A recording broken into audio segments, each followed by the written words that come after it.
Ladies and gentlemen, welcome to our 9 p.m. English news edition. And for the beginning of this news edition, under the presidency of His Excellency, the President of the Republic, His Excellency Al-Hajj Ismail Marghele, the Council of Ministers was held today, Tuesday, May 20, 2025, at the Presidential Palace. During the session, several legal projects were discussed. The report now with the spokesperson of the government. Sous la présidence de Son Excellence, M. Ismail Marghele, président de la République et chef du gouvernement, a eu lieu ce mardi 20 mai 2025, la 9e séance du Conseil des ministres. Premier point de l'ordre du jour. Ministry of Justice and Penitentiary Affairs in charge of human rights. First item, draft law amending law number 106/hand/24th 9th of legislature concerning the fight against money laundering, the financing of terrorism, and the proliferation of weapons of mass destruction. The main objective of the amended draft law is to integrate the recommendations made by international experts as part of the mutual evaluation of the Republic of Djibouti. These adjustments will allow our country to strengthen the national system compliance with the standards of the Financial Action Task Force. The adoption of these amendments represents an additional step towards enabling the Republic of Djibouti to improve its rating within the FATF, with a view to gaining regular monitoring status. This development reflects the national authorities' commitment to significantly enhancing the credibility of our banking and financial system, while reinforcing the confidence of international financial and economic partners. As an active member of international financial community, the Republic of Djibouti must resolutely adapt its legislative and regulatory framework to international standards, particularly those issued by the FATF. The amended draft law thus includes a set of structural amendments, including the expansion of supervisory missions to the ODEPIC and APZF and the implementation of the Financial Ownership Register, strengthening the powers of oversight authorities, enabling them in case of non-compliance with AML-CFT obligations to impose a range of disciplinary and financial sanctions, including limiting, suspending, or withdrawing accreditation. The legal clarification of the notion of beneficial owner to ensure consistent application nationwide. The change of oversight authority for dealers in precious stones, metals, and works of art. The clarification of the division of politically exposed persons. The draft law also provides for the establishment of the National Agency for the Recovery of Criminal Assets, tasked with assisting judicial authorities in law enforcement services in identifying, detecting, seizing, confiscating, and managing criminal assets, in collaboration with the commitment prosecution authorities. This reform constitutes a significant step in strengthening national financial integrity and contributes to effectively combating illicit financial flows, promoting greater transparency and economic justice. Ministry of Communication in charge of Posts and Telecommunications draft decree appointing a new member to the National Communication Commission. Dr. Ibrahim Abdul Ali is appointed as a member of the National Communication Commission. Communications. The Ministry of Economy and Finance in charge of Industry presented to the Council of Ministers the final review of the Second National Development Plan, Djibouti EC 2020-2024, designed as the main tool for implementing the Vision Djibouti 2025. This plan served as the government's strategic roadmap to support the country's economic and social transformation during the 2020-2024 period. It revolves around three main pillars, which are inclusion, connectivity, and strengthening institutions.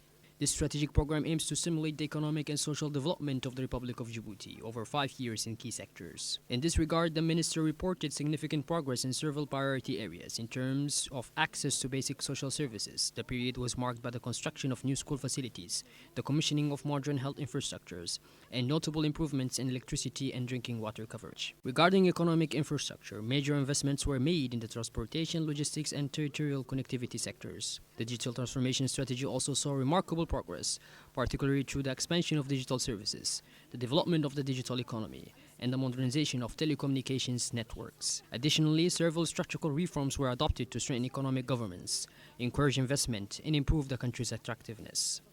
Lastly, the minister indicated that this final review would provide an essential analytical foundation for preparing the upcoming National Development Plan 2025-2030. The Minister of Defense in charge of parliamentary relations presented a report on his participation in the United Nations Ministerial Conference on Peacekeeping held on May 13 and 14, 2025 in Berlin, Germany. The Minister of Social Affairs and Solidarity presented a report on the emergency evaluation and response mission conducted in the regions of Tajura and Oboch following drought alerts issued on May 4 and 7, 2025. The mission had a dual objective: assess the impact of the drought on the living conditions in the affected areas, provide immediate humanitarian assistance, notably in the form of food aid to affected populations. In response to this humanitarian emergency and to safeguard the food security of populations impacted by the drought, the ministry rapidly provided an essential aid package consisting of essential food items: rice, flour, sugar, dates, and cartons containing 3 liters jugs of oil. In addition to these distributions, the ministry stated that 186 out of 330 households are already covered by the social safety net programs. She emphasized the main issues observed in these localities, including an early drought due to very low or non-existent rainfall this year, difficulties accessing water, and population displacements throughout areas more favorable to the survival of livestock and communities. Lastly, she mentioned that in order to provide sustainable responses to these situations, several actions are planned, such as updating the map of water points used by the population, identifying trash humans routes, strengthening the capacities of regional authorities, implementing water treatment programs from local sources, developing a food and nutrition security early warning system, creating a multi-sectoral community dedicated to managing humanitarian emergencies. And last but not least, the Minister of Youth and Culture presented a mission report on her participation in the 40th Ministerial Conference on the Conference of Youth and Sports Ministers of the Francophone countries, held from May 14 to 16, 2025 in Rabat, Morocco. And now, the Ministry of Commerce and Tourism, in collaboration with the United Nations Conference on Trade and Development, concluded a national validation workshop focused on two strategic reports: the vulnerability profile and the impact assessment of the African Continental Free Trade Area on Djibouti's industrial development. The closing ceremony was chaired by Mr. Ali Daoud Abdou, Secretary General of the Ministry of Commerce and Tourism, in the presence of UN Resident Representative in Djibouti and the Director of UNCTAD, Division on Policy Analysis and Research. This workshop served as an inclusive and constructive platform for dialogue, bringing together representatives from public administration, the private sector, academia, and civil society. The discussions led to the finalization and validation of 2 key reference documents for the country's economic development. The profile provides an assessment of the structural challenges facing Djibouti with the aim of strengthening its resilience and adaptive capacities. Meanwhile, the AFCTFTA Impact Report offers an in-depth analysis of the implication of this continental initiative on Djibouti's industrial development, identifying both the opportunities to seize and the risk to anticipate. The Republic of Djibouti played an active role in the annual meeting of the Islamic Development Bank held from May 19 to 22nd, 2025 in Alger, Algeria. A Djiboutian delegation led by Mr. Simon Mebratu, Secretary General of the Ministry of Budget, represented the country at this high-level event that brought together governors from member states and senior figures in Islamic finance. Organized under the framework of the 90th Global Forum, the meetings were chaired by the bank's president, Dr. Ahmed Al-Jasser. In the context of accelerating digital transformation, the Djiboutian delegation expressed strong interest in the new opportunities enabled by digitized Islamic financial tools. Experts highlighted that these innovations not only expand access to Islamic finance but also drive economic growth. The discussion also emphasized sustainable financial instruments like sukuk, Sharia compliance bonds used to fund major infrastructure and development projects.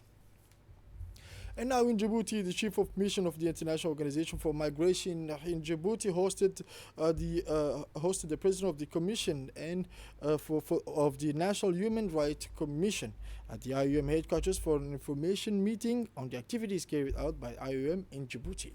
The CNDH, for its part, provided a summary of its inspection visit conducted the previous day at the Nagar Administrative Detention Center. This meeting took place in the context of signing of a cooperation agreement between the CNDH and IOM Djibouti. This agreement aims to strengthen collaboration between the two institutions in the protection of human rights and support for migrants. During the meeting, the organization team gave a brief presentation of their programs and operations in Djibouti, highlighting the positive synergy already in place with the CNDH. In turn, the CNDH commissioners shared updates with the IOM chief and her team, emphasizing their findings and observations. The CNDH commended the efforts made by the relevant authorities to improve detention conditions and called for further reforms to fully uphold the dignity and rights of migrants, especially the most vulnerable among them.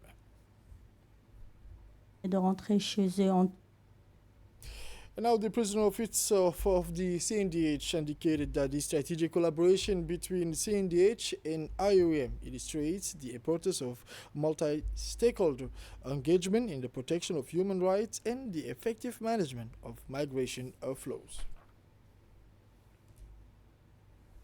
And this morning, the Students Association of Iska institution, the university institution, organized a high-level conference at the Sheraton Hotel on the theme "The Fight Against Corruption: Issues, Challenges, and Perspectives."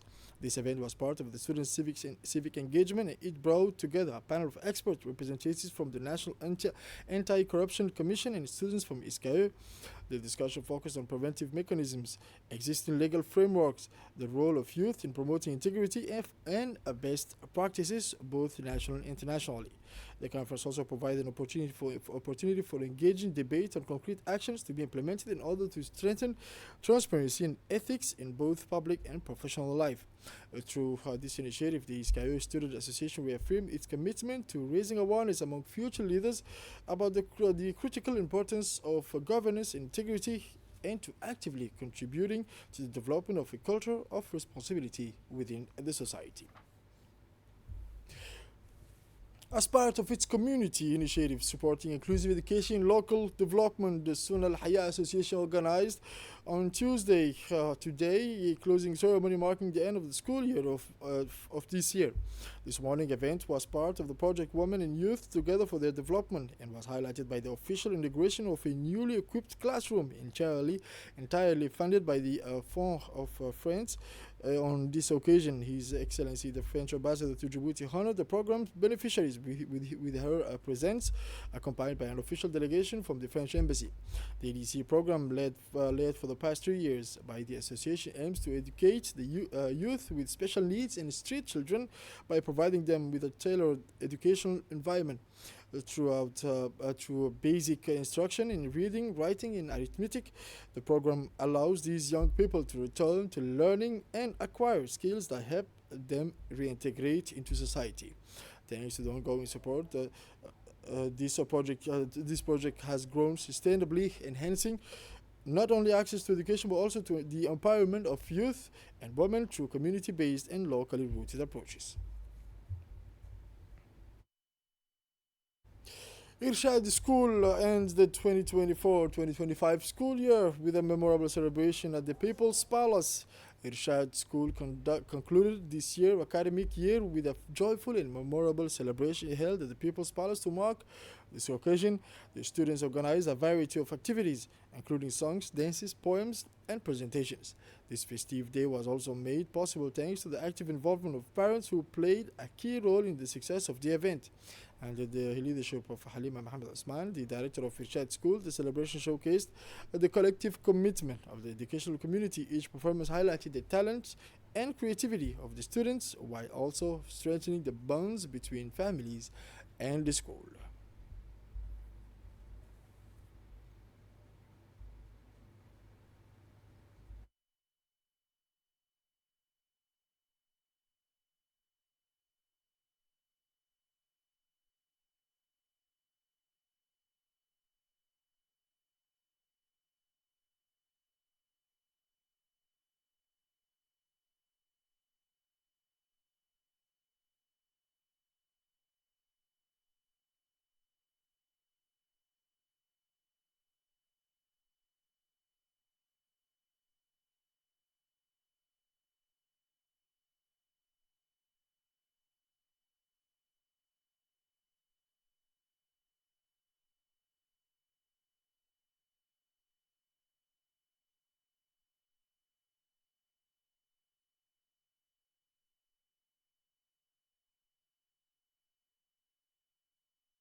And this morning in the north, the prefect of Tajura conducted an official visit to the Adailu Road construction site to assess the progress of the ongoing works.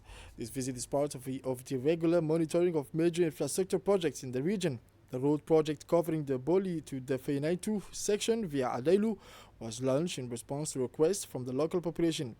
The President of the Republic, His Excellency Al-Hajj Ismail Margili, personally laid the foundation stone, highlighting the strategic importance of the project and reaffirming the government's commitment to improve accessibility and boosting regional development. The construction carried out by the Gadri company is progressing in accordance with the established timeline. Over 20 structures have already been completed between Boli and the Feinatu, and more than 150 people have gained employment through the Adailu Road projects. The objective is to strengthen transport infrastructure in this key area, thereby improving trade and mobility for local residents. The prefect commended the progress made and emphasized the importance of completing the project within the set deadlines while ensuring the quality and sustainability of the infrastructure. Sports now. The football club ACE Oboch, led by President Datu Gas, has achieved a historic milestone by winning the second division championship this season.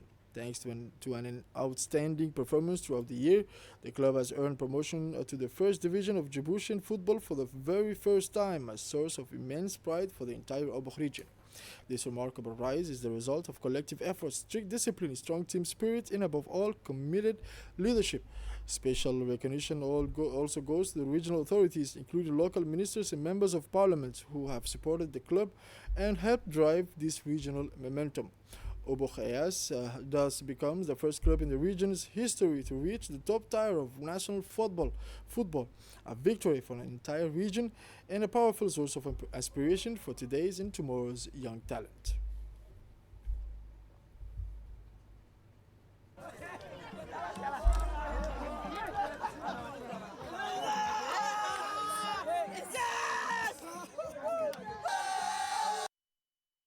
First of all, we give thanks to Allah. We are very happy for these champions. And before we start the season, we have planned it, and we know that by the end of the season we are going to win it. And God being so good, we have won it. So we give thanks to Allah.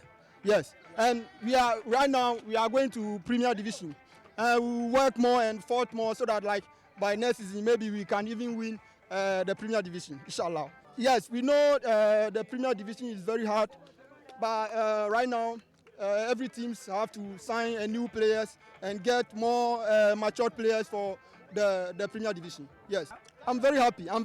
This is our target. And before we start this, we have some talk with our president, and we promise him that we are going to win this championship, and we won it.